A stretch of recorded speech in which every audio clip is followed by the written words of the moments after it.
Okay, welcome back to the show. And today I've got a former WWE wrestler. We can say that word now again. And valet, it's Cherry that used to manage Juice and Domino. How are you doing today?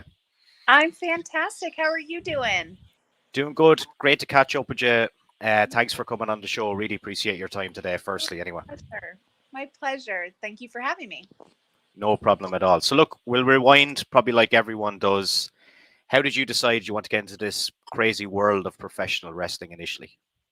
It wasn't a conscious thought until I was much, much older. I didn't really Yeah. know that there's a wrestling school or how you get involved. I was just mesmerized by it, forcibly, because my brother was the one that hogged the Saturday morning TV. So ended up getting into it with him. And, through the years, just kind of was a fan and didn't really know that you go to a wrestling school or kind of how you get started because we didn't have cable to know. Like, I didn't get like Mid South, NWA, like all of that stuff. I got like just WWF stuff at the time. So through the years, as I got older, I started to make friends in my adult life and made friends with someone whose uncle was an independent promoter for wrestling. Okay. And I didn't really know what that was, but I remember seeing signs around town that, where the independents would have like posters and stuff. So she's like, you should talk to my uncle. And, you know a lot about wrestling. So he was kind of impressed. He's like, wow, for a girl, you know, like a lot about wrestling. So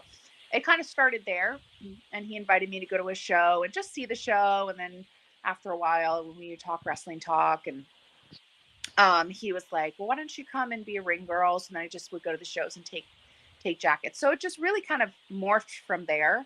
In the world of networking, you meet a lot of people, you start to make friends, you start to work for different promotions and stuff. So it was a gradual thing. It wasn't like, oh, I wanted a wrestler like a lot of people did, because I didn't know that that's how you get started.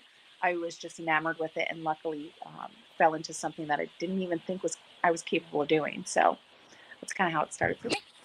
Yeah. And of course, before you went to WWE, you were in OVW. Like, how did that come about? Well, I'd been on the independents for quite some time and made a lot of friends. And my friend Inferno Kid Danny Jamundo was down in Kentucky. I had managed him and wrestled with him for many years, and I was dating Judas Young at the time, who was his best friend, and he was like, "Come, do they're doing a tryout training camp and for OVW, wasn't WWE. They were very clear on that." Yeah. So, I was like, send my application, like whatever, right? I'm like, they're never gonna pick me, so they picked me, and I was like, oh my gosh, that's so cool. So I was like, all right, well, I'll go. I'm that weekend warrior. I was used to being out of town for like the weekend to do shows. So I was like, all right, well, I'll go do that, because it was Friday, Saturday, Sunday. Went and did that, no big deal. And then went home and just called Danny Davis and said, thank you so much. I very much appreciate it. It was fun. I was one of two girls in the class, and I knew a lot of the people already that had signed up for this camp, which made it good and easy. And then Inferno was already down there. So, like, outside of class stuff, my friend and I would hang out with him and his girlfriend and catch up and stuff. So, just called Danny Davis and said, thank you very much. And he was like, we saw a lot in you and you have a lot of potential. And, we would love for you to come down to OBW. And again, very stressed. It was not WWE. It was Yeah. OBW.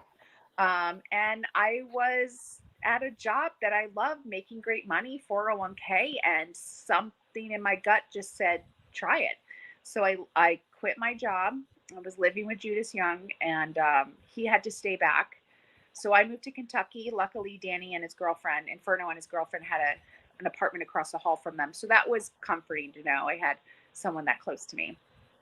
And got a waitressing job, and waitress during the day and wrestling school at night, and TVs on Wednesday. And you always went to the TVs, and you always went to the house show, the OVW house shows, to help out and to learn and hopefully get an opportunity to wrestle. So again, networking is an adult life thing. You have to just, it takes you everywhere. Networking is a skill that everybody needs to get ahead in life. So Yeah. that was my W run. When you were down there, were you predominantly wrestling, or were you doing a lot of valet work down there, or where did you see yourself going at that time? When I first got to OVW, I was more so wrestling, because I started in the beginners class, because they don't know, what you've done so far. Yeah. And some people were starting there as beginners, like real beginners, not coming from the indies. So starting the beginners class, and then you advance to the intermediate, and then they had the advanced / contract class, which you couldn't go to unless you were contracted. So I was doing all of their shows as a wrestler. Um, Things happened very quickly for me where the Juice and Domino thing came up, and then that kind of transitioned more for valeting, which I've done plenty of, and it's definitely not strange to me. So when I initially started, I was doing mostly wrestling, which is what I Yeah. was doing mostly on the indies anyway. So that was easy. Yeah. Of course, you guys done before the main roster debut of Juice and Domino and yourself. You done a lot of dark matches then as well. But what was it like actually being a part of that first match on SmackDown and going out there? I suppose when the red light is on. Yeah, it was great because you being an OVW and giving you that opportunity to do their developmental gives you a smaller world view of kind of what it is in the big time. Because Davis Arena, Danny and the crew there really put a lot of effort into making that just a smaller version. So you got to learn cues and TV times and things like that. So when you go to WWE, it's not as much as a shock. And here's hard camera, and this is how you do things. And so it really was a learning experience from being at developmental in OVW to kind of teach you those things. And that's what we have our TVs for. And Paul Heyman would tell us certain things, and Al Snow would tell you. So you definitely learned a lot from production perspective.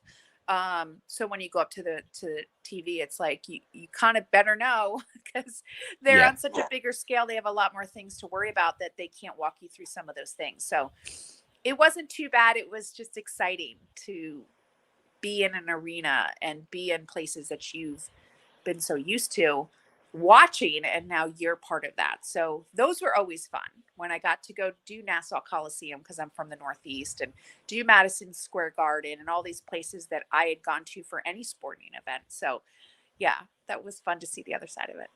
Yeah, I had Al Snow on the podcast last year, and he basically just said what you said, about the camera positioning and about cutting promos and things like that, and the way it gets you ready, So I totally understand where you're coming from there. Do you remember the first time you met the man himself, Mr. Vince McMahon? And do you have any stories about you guys and him, or did he point you, give you any directions or tips back in the day of what he liked or what he maybe didn't like? I always met him very briefly. He was very busy, and he always has all of his men around him. So the only times that I really saw Vince was at arenas and doing like run throughs. So initially, he would say hi. He had a little bit more of a relationship with the boys because he was very clear on how he wanted them to come off. So sometimes there would be times after a taping or a pay-per-view that Vince would just kind of stop them and have like a little powwow about what they needed. So always said hello to me. When I did the Diva competition, I saw him a little bit more because we would do run-throughs prior to the show on any of the competition stuff. So, but he was in work mode. So it wasn't like I chatted with him or anything like that. Always very kind, always said hello, but definitely a very busy man. There was one time I went to him by myself later on towards the end, and I was just like, hey, I just want to, touch base with you. Like, I've never had a one-on-one with you. And it was me, Johnny Ace, and Vince. And that was nerve-wracking to do that. But I just really wanted to invest and find out, I want to do what you want me to do. Like, are we on the same page? Do you need something else from me or whatever? So very kind, busy man, gave me his time. We talked about 15, 30 minutes. But he was always very nice. Vince doesn't have to be mean. He's got other people to do that for him. But I've never seen him be mean. He has a product. He's running an empire, and he wants it the way he wants it. So I never had any horrible interactions with him. He was always very nice which was very minimal because there were so many people. So. Yeah, a lot of people, like, I don't really think I've actually heard a bad Vince McMahon story. I've had a lot of wrestlers on this podcast, and obviously we've seen what happened recently, and we're not even going to get into that. But from people I've talked to, like, they always kind of have like a quirky, funny story, or else a story of him just going crazy, but not in a Yeah. bad way, but just in a kind of like he's in an angry kind of way. Right. Right. Yeah. Yeah. I suppose another good moment for you guys was when the boys won the tag team titles against London and Kendrick over in Italy. Yes. What was Yes. that like, and when did you find out that you're actually going to carry the titles then? I believe is when we were on the tour. Things changed so quickly, and I'm sure you've never heard that. Yeah. So, um, things changed very quickly. So we had to adapt to kind of how that was, because when we were in OVW, we had a lot of creative control, and we all worked together. Me, Juice, Yeah. Domino, Alston, everybody like had their hand in the pot. Whereas when you're in the big machine, there's a lot of different things that go on. So when we were on tour, and they always did that April-ish 2.5 week European tour. So we heard about it on tour. So a lot of the things were very different for us when we were doing different matches on regular TV as opposed to pay-per-view. We were like, this is more of a pay-per-view draw, but that was weird. But so yeah, it was very last minute, and we were excited about it. That was super exciting, and to have that gone down over there, it makes it unique. So yeah, when we didn't know until we were into the tour that they decided to do that. Yeah, and you touched on creative control there. That's something that like I like to talk to people about. Say if you're coming onto SmackDown or whatever, and you guys are doing a promo, how much of that is like handed to you guys on a piece of paper, or was there any kind of wiggle room with anything with the writers and I suppose the people in charge there? We didn't get any. I mean, we got a paper of what they wanted, and it was more so like a brief description of what they wanted. We didn't have to memorize things. They really liked our gimmick, so they let the boys kind of like spew their characters the way they liked it. So, I mean, there was more direction on they wanted us to do this, and then they wanted me to come in screen or not. Like it wasn't as scripted. We didn't have long promos, so when we made our debut, that promo that we did was written all by us. That was something we did to introduce ourselves. And we did that in OVW too when we first got together. So we never had um, word for word written promo scripts for us. It was more Yeah. so this is what we're going to do. So I liked that because we really had marinated and got to bring the characters to life. So we knew the best way to kind of get that Yeah. across. So we were lucky in that sense. In terms of yourself then, with the creative control around maybe promos and stuff like that, who decided the outfits, or what way did that come about?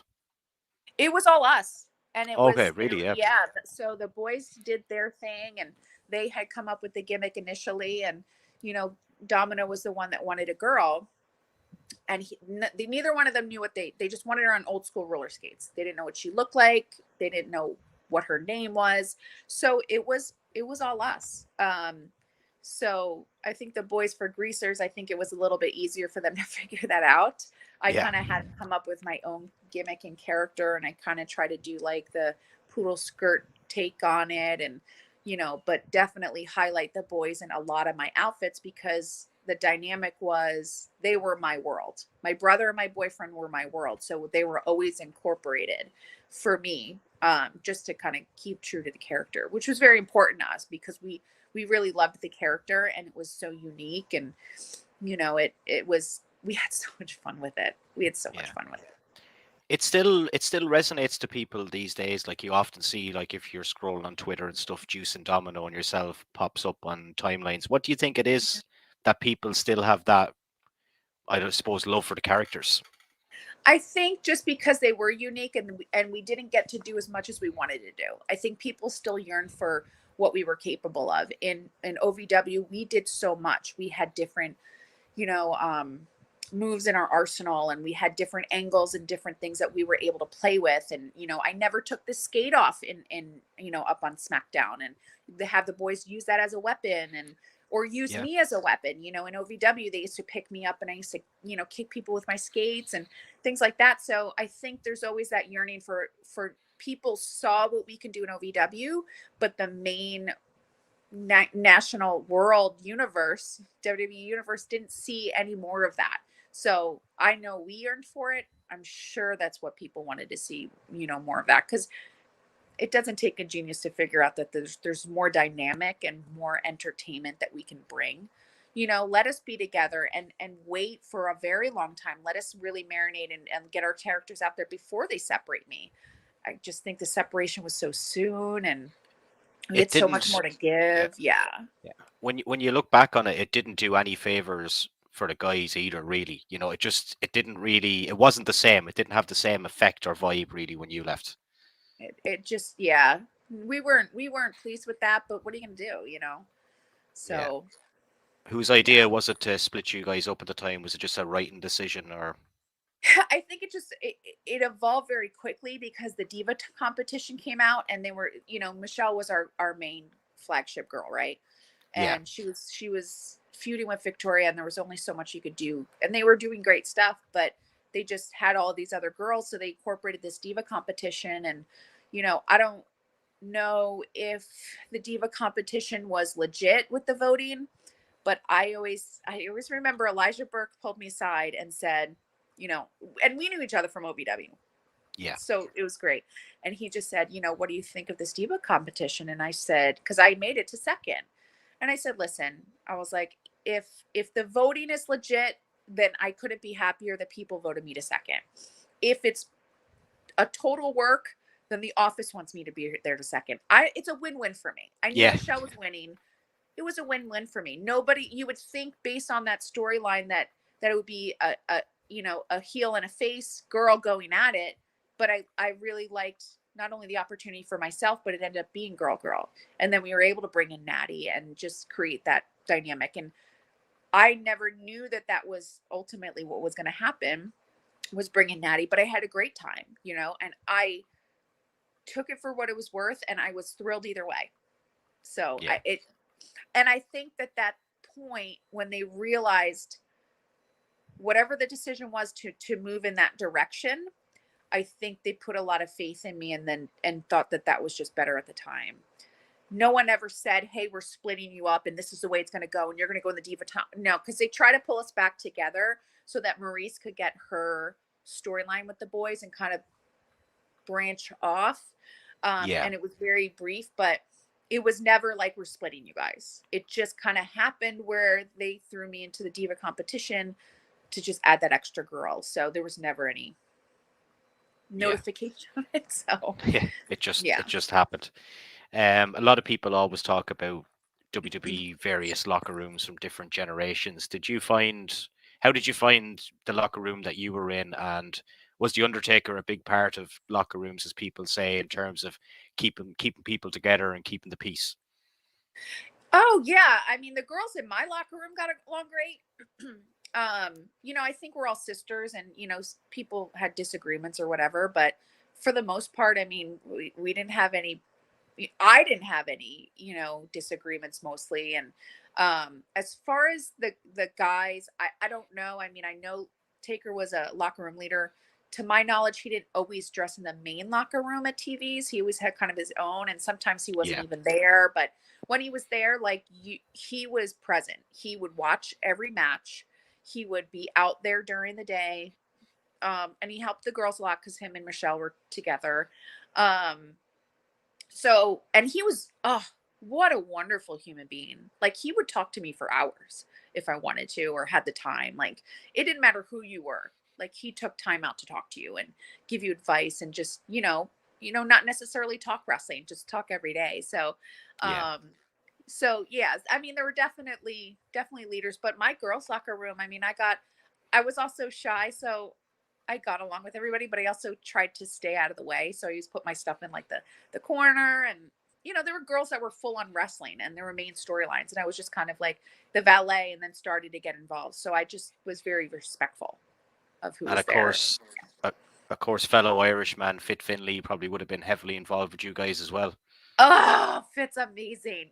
Love Fit. Oh my gosh. I really enjoyed working with him, and I think that when I came in, I think it was the same thing. Like, people, when I got signed, Johnny Ace didn't even know that I was that I'd wrestled or learned, and so I loved doing some of the matches and like being able to contribute, because like when we had um multi-girl matches, or even my match with with Victoria in London, and it was like, I think it was like my second or third match, and Fit was kind of, I had to go over, and Fit was trying to figure out how to get it together, and I pitched the idea that, you know, Victoria just slaughters me, right? And then I just kind of like they were very clear they did not want Michelle to getting involved in the match. So Fit was kicking it around. I go, well, why doesn't Lisa just kind of beat me up?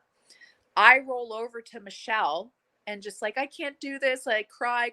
And then Victoria comes and you know, pulls me away from Michelle, and then Victoria gets in her face. So that Michelle has to jump on the apron and get back in her face, and then I roll her up. And Fit was like, great. And I just like, when Fit says, like, just doesn't even question what you're saying. It's just like, perfect. Like, I was like, ah, just like, you want Fit Finley's approval because he's just an incredible. So that's fun when I was able to contribute something or help him out with an idea. I mean, he has a lot going on, but that made me feel so good. And what was the other one? It was one of the Golden Dreams matches. Like, we were kicking it around, and I was like, listen, we all want the it was so stupid, that Golden Dreams match. We all wanted to jump up to get the star. I go, why don't we just start it? Everybody just charging for the star. That's what we want, right? And he's like, perfect. And I was like, oh, you know, it's just like when Fit loves it, you just like, you feel like you just belong. It's just great. I love him, and he's so good. He handles the girls really well. We can be very emotional sometimes, so he's perfect. I'd say the best way to probably describe him, now I don't know him personally, would be stern but fair. That's probably the way to describe him. And he's so cool, like off the clock, I would say. So when we would be on tour and we would hang out after the show, like just being able to just, you know, hang out and talk and not talk wrestling and just be silly, and so kind, so great, just funny. And, you know, I remember one time I forget where we were going, but we were going through security, and whatever country we were in, I always brought my skates, and you always bring your skates and your gear on with you, right? Never check it. So they were going to take my roller skates. And I was like, now I had skates at TV. Like they have a girls box, and I had a pair there, but we were still doing our loop. So they're like, that's like a weapon or something. And I was like, Fit, Jesus. take my skate. So he smoothed it over, thank God. But I would have been majorly screwed because we weren't anywhere near the TV trucks at that time. So it's not like I could have just grabbed the other skates that they had at the TV production truck. So yeah, he saved my butt. he gave him the old Irish charm. Oh man, yeah, he worked it out for me, but they were going to take it.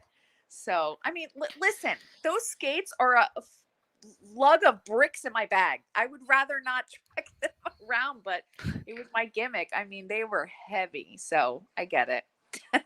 Have you still got your skates? Oh yeah. Yep. I have 2 pairs. I gave a pair to Domino because we did an Odds Fest one year, and Ozzy Osbourne signed the skates, and he was so enamored. So I was like, take my skates. And I think I sold a pair to someone who is like dying for them, but I still have 2. Yeah. In the middle of that kind of tag team run in 2007, when the guys got the belts and everything, they had a match against Sergeant Slaughter and Jimmy Snuka at that Vengeance pay-per-view, which was a huge deal at the time. Oh, but obviously it was a good moment, but like when you look back on it, that was the night that Chris Benoit didn't show up for work and all that kind of stuff was going on. So what was your experience like with Chris? And then secondly, what was the mood like for the weeks and months after that? Because it was a terrible time for, I think, everyone associated with the business. There's never been really a darker time that I can remember. That's a great question. Very sad situation. Chris was very, very quiet. He had his friends, and he hung out with Chavo, you know, Scotty, Dean. He hung out with, you know, who he was close to, but he was always very kind. But he took his job very seriously. I know that there was one time he was giving feedback to the boys, and, you know, I always try to be respectful, but always wanted to be included, because I that's how I learned, is, you know, at least being there and listening, and, you know, knowing what's going on, and then getting that feedback, because even though I may not be the wrestler, doesn't mean I can't learn from it. So he was very stern on something with the boys, but very serious. I mean, he was never aggressive or, but very quiet and guarded. So, but again, he was always hung out with Scott, his crew. So when that happened, I mean, I wasn't really aware that it would I know he hadn't showed for those, and it was like a brief thing because Scotty and Chavo and them, they didn't tell everybody, but Yeah. it was just I had my own thing going on, and he wasn't he was just does a deal and thing, so it wasn't really present in my brain. So then when the day of, I mean, sure, I was like, that's bizarre, but it's none of my business, sure, something's fine. So that Monday, I just remember we were in Texas. I don't know if we were Houston or Dallas, but they had called everybody to the arena, and it was ironically the episode. Was it? Yes, Yeah, of the course. episode where Vince was passed away or whatever. So Yeah. that was horrible. So we're all in the arena and we're thinking, I don't know, maybe they were going through something. So for Vince's thing. So all I remember is everybody sitting around the ring and Vince and Stephanie come out, and I just see Vicky losing it over to my right side, and Dean and Chavo are and I couldn't really hear what she was saying, but she was losing it. So they pull her out, and then they basically told us they didn't know anything other than that. Yeah. There was something that went down, and Chris and the family are no longer with us. So, I mean, it was a shock. So we all were they said, if you want to do like a video memorial for him, stay and do a memorial, but they're going to cancel the show and they're going to, nobody knew anything at that time.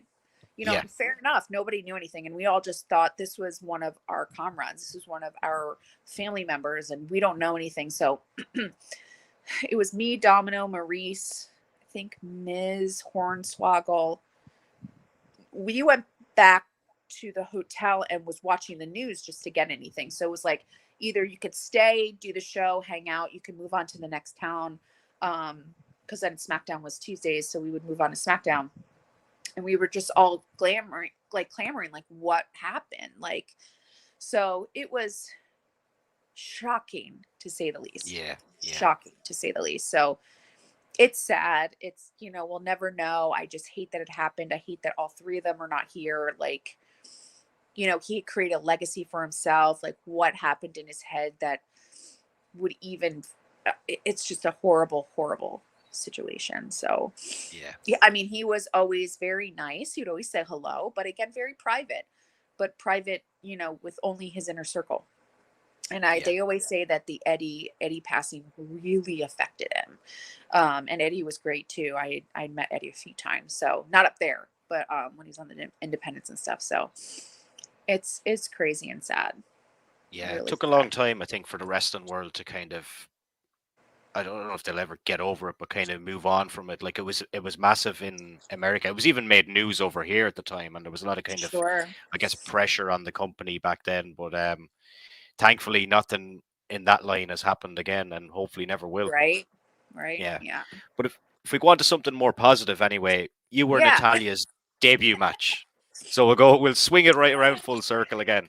Oh my And gosh, yes. Her and I debut see match. We loved yeah, that match. And it was great. And I was so thrilled and never thought that our friendship would build so well off of that. So, excuse me, Fit gave us very specifics for that match.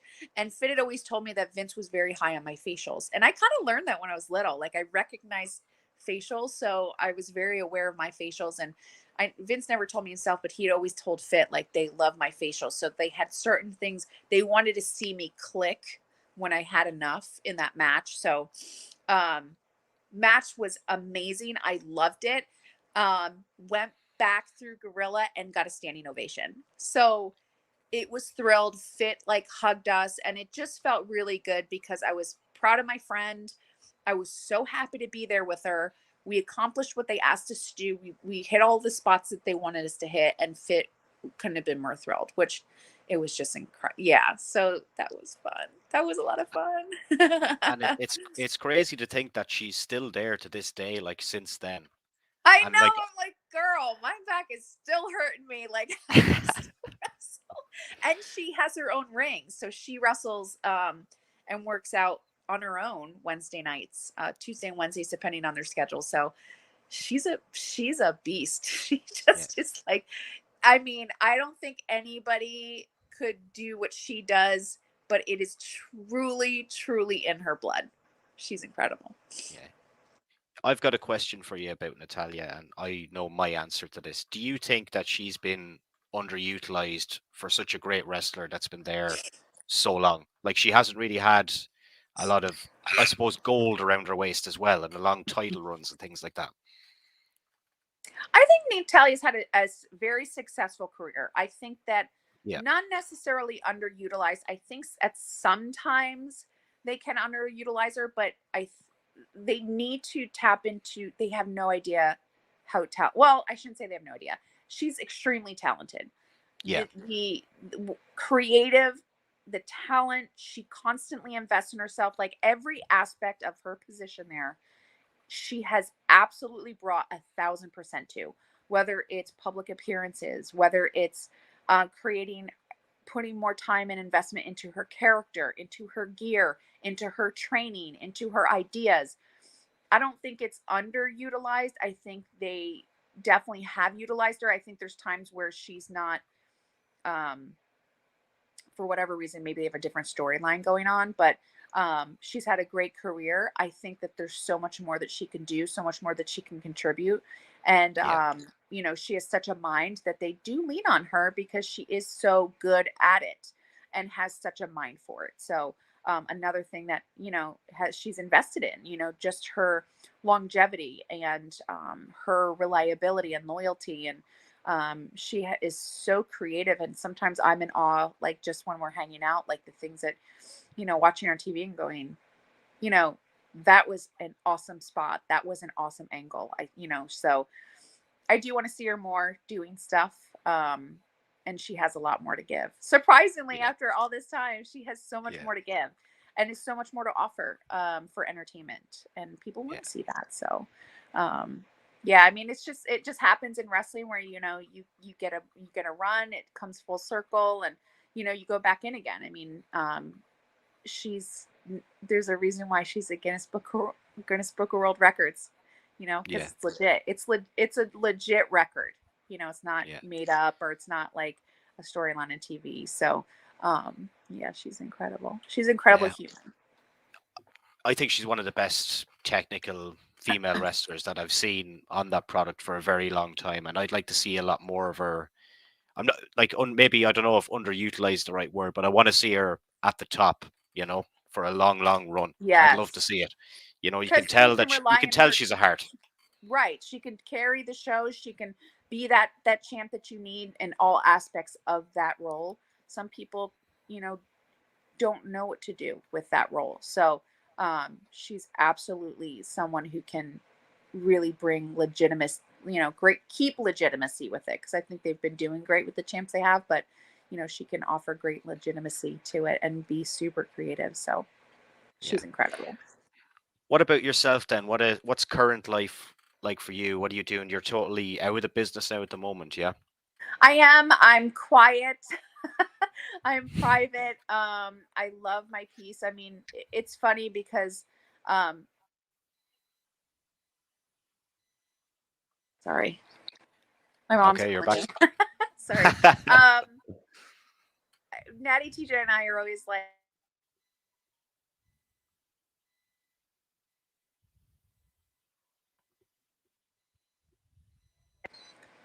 we always say, like, people are like, oh, why don't you go on vacation? It's like, I've been on planes and traveled so much that being home in my own home and peace and quiet and that's a vacation to me. Like, I don't need to go, to the Caribbean or go on a cruise or anything like that. I just love being home.